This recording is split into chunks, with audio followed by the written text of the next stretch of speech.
அனைவருக்குமே வணக்கம்.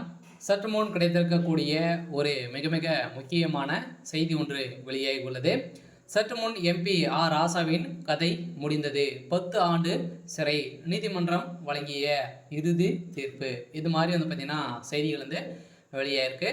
ஏற்கனவே ராசா அவர்கள் நிறைய விஷயத்தில் பார்த்தீங்கன்னா வசமாக சிக்கியிருக்காரு. ஸோ அவர் ஏற்கனவே மத்திய அமைச்சராக இருக்கும்போது பார்த்தீங்கன்னா எக்கச்சக்கமான சொத்துக்களை பார்த்தீங்கன்னா சட்டத்துக்கு விரோதமாக செயல்பட்டு சொத்து சேர்த்திருக்காரு அப்படின்ற மாதிரி இப்போ பார்த்தீங்கன்னா தொடரப்பட்ட வழக்கின் அடிப்படையில் இப்போ அதிரடியாக ராசாவுடைய வீட்டில் அதிரடியாக சிபிஐ பார்த்தீங்கன்னா அதிரடியாக ரைடுகள் நடத்திருக்காங்க. இந்த ரைடின் அடிப்படையில் ஸோ எக்கச்சக்கமான பணங்களும் நிறைய விதமான எவிடன்ஸுகளும் பார்த்தீங்கன்னா சிக்கிருக்கு. ஸோ இந்த நிலையில் தான் இப்போ அதிரடியாக நீதிமன்றம் தீர்ப்பு வழங்க போகிறதாகவும் ஸோ அவருடைய சொத்துக்கள் அனைத்துமே முடக்கப்பட போகிறதாகவும் ஒரு தகவல் ஸோ வெளியாகி வருது. ஸோ இதெல்லாம் பார்த்தீங்கன்னா அதிரடியாக ராசாவிற்கு நீதிமன்றம் வழங்கக்கூடிய தீர்ப்பின் அடிப்படையில் இப்போ அவருடைய கதை ஒட்டுமொத்தமாக முடிய போகுது.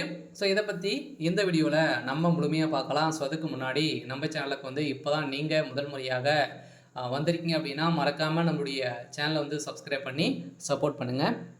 ஸோ வாங்க வீடியோக்குள்ளே போகலாம்.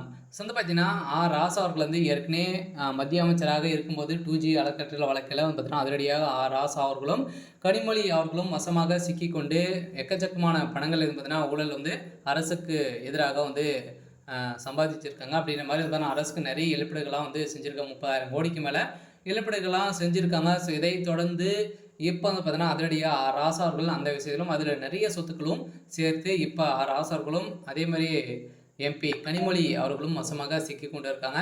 ஸோ இந்த நிலையில் இப்போ அதிரடியாக இந்த சட்டத்துக்கு விரோதமான சொத்து சேர்த்த வழக்கில் அதிரடியாக ராசா அவர்கள் இப்போ மாட்டியிருக்காரு. எல்லாம் அவருடைய வீட்டில் அதிரடியாக 2 நாட்களாகவே ரைடில் நடக்குது. இந்த ரைடின் அடிப்படையில் எக்கச்சக்கமான சொத்துக்கள் சிக்கியிருக்கக்கூடிய நிலையில் இப்போ அவருடைய சொத்துக்கள் அனைத்தையுமே முடக்கி இவருக்கு 10 ஆண்டுகள் சிறை தண்டனை விதிக்கப்படுறதாகவும் ஸோ தகவல் ஸோ வெளியாகி வருது. ஸோ இந்த எல்லாம் திமுகவுடைய தலைமையகத்தில் எக்கச்சக்கமான அமைச்சர்கள் திமுகவில் இருக்கக்கூடிய அமைச்சர்கள் இதுக்குமே 12-13 அமைச்சர்கள் பார்த்தீங்கன்னா முக்கிய அமைச்சர்கள்லாம் இருக்காங்க.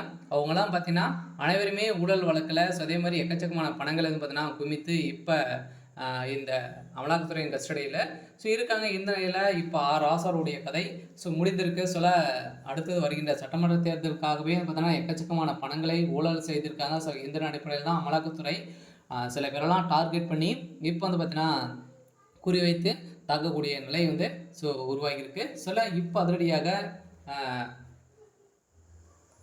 அமைச்சர் ராசா அவர்கள் பார்த்தீங்கன்னா இப்போ டெல்லி திகார் சிறையில் அடைக்கப்பட போகிறதாக இப்போ தகவல் வெளியாகி வருது. ஸோ இருந்தாலுமே ஸோ என்ன நடக்க போகுது அப்படின்றத ஸோ வெயிட் பண்ணி